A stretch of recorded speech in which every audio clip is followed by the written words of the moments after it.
Well, good morning, everyone. We just finished our FMM call with the Prime Minister. Had the discussions regarding President Trump's comments yesterday. You know, we all agreed that we got the best of a bad deal, which, in my opinion, is still totally unacceptable. The only thing that's acceptable is zero tariffs. We're going to continue targeting zero tariffs. I do believe, and I would support retaliation tariffs, very similar to what they have against us in the auto sector, but that is strictly up to the Prime Minister.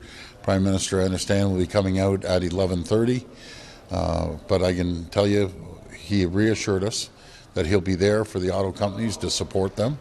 We'll be there as well. I put a call into Mark Stewart, the Unifor representative, just a minute ago. I called him again last night just to reassure him that we're going to be there and support him. I believe, and this is really because of our relationship that we built, that we were going down there, we were communicating constantly, and there was a big relief. We didn't see our name on the list, but that doesn't mean these tariffs are disappearing. So I'm a strong supporter of showing the U.S. that we negotiate through strength, not weakness, and it'll be up to the Prime Minister to tell the country how we're going to retaliate. Premier, what is your government going to do for the auto workers who are already being laid off? And we don't know for how long. Stellantis issued a notice last night. We are hearing that in the United States, Stellantis factories are also going to be shutting down. Well, we're working with the federal government. They'll be making announcements, and we'll be there to support the auto workers every which way we can. Through retraining, through some... Well, I hope it doesn't come to retraining, because hopefully this plant's going to reopen. It's a temporary shutdown. I've mentioned my concerns to the CEO of Stellantis, and how we need to have this plant up and going, which it should be up and going. Do we have a better understanding right now exactly what is being applied to the auto sector and what could be exempt? Well, what I understand, Colin, and as you saw yesterday, it's about as clear as mud, but this is what I'm understanding, that eventually it's going to be half of, let's say, vehicles, 50% American parts. Then half of those Canadian parts are going to be tariffed, which equals 12.5%. But 12.5% still is unacceptable. We have to get down to 0%. Premier, the Stellantis is laying off 900 people in Michigan and Indiana already because of the Windsor shutdown and yes. Mexican plant shutdowns. Is that faster than you expected? And what kind of message do you think that is going to send to the Trump administration? Well, thank you for that question. I've been saying all along, I thought it would last about a week, but obviously it's right down to days now on the supply chain. And I've been saying this over and over again. A tariff on Canada is a tax on Americans. I mentioned Termination Day. There's a perfect example. That's just one company, one sector, not to mention all the other sectors. If they continue wanting to go after our lumber is used for housing in the U.S. It's a high-grade lumber, and that's just going to drive the cost up of housing. If they continue to go after the auto sector, it's going to drive the cost up of autos for Americans. And if they go after our pharmaceuticals, especially seniors that rely on more cost-effective pharmaceuticals, that's going to drive the cost up. I'm very happy to see some of the senators, Republican senators, supporting us. Rand Paul, very vocal. He said a tariff on Canada would drive the U.S. into a recession. I agree with those comments. I'm glad that we're bringing the temperature down. It was absolutely essential that everyone just cools out a little bit and thinks straight. Because as the president mentioned yesterday, you saw the list of all the countries. He has bigger issues than targeting his closest friends and allies, but we're going to continue communicating with our counterparts in the U.S., Congress, the Senate, and as well as the governors. And yeah, I'm sorry, go ahead. No, go ahead. What's on the table right now for Ontario potential retaliations? Well, something.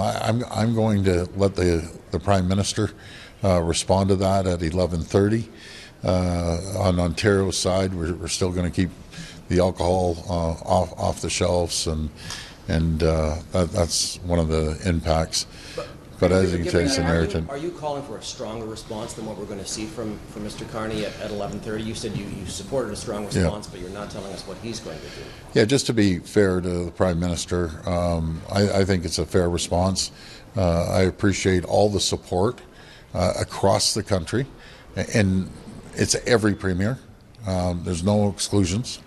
I'm glad to see the support of premiers out in the West as well, because I think it's a measured response, and that's what we need to do. Premier, are you going to be continuing your own discussions with Howard Lutnick and his team, or are you sort of taking a step back and deferring to the Prime Minister on this? Well, we're all working together. We're working with, Secretary Lutnick. We had great conversations with him. I spoke to the Prime Minister late last night, along with Dominic LeBlanc as well. It's really a Team Canada effort right now. We're all working together. The Prime Minister actually encouraged all the premiers to continue their consultation, collaboration with their counterparts in the U.S. And I think that's so critical that we continue to do that. And Premier, it seems like you've been you've been working closely with Mark Carney, and you mentioned that your MPPs would be too swamped to do anything in this election campaign. Yes. At least yesterday, that did not seem to be the case with Caroline Mulroney. I'm just wondering if she sought your permission to endorse Pierre Poilievre, if you gave it, and also what you make of your campaign manager's recent comments towards the CPC. Yeah, so twofold. I said it's really up to the MPPs what they want to do. Caroline called me. I think the world of Caroline, by the way. She does an incredible job as president of the Treasury, and asked me, and that's up to Caroline, and good for her and everyone else. But we need to focus on our job. Our number one job is to make sure we continue to protect the people of Ontario, focus on the tariffs.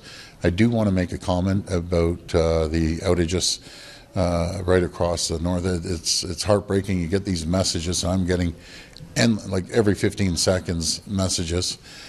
We have now 3,700 boots on the ground from all over. I want to thank, which I did, thank Francois Legault, Premier of Quebec, for sending Quebec Hydro, as well as Scott Moe over in Saskatchewan, and everyone from Windsor Hydro to all the way up, all the GTA and in Toronto.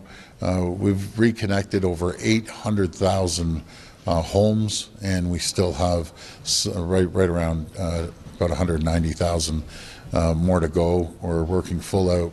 Again, we have the teams out there from emergency management, the Ontario Corps, warming centers, foods brought in. I got to give a shout out to a couple, Rubicon and Global Medics.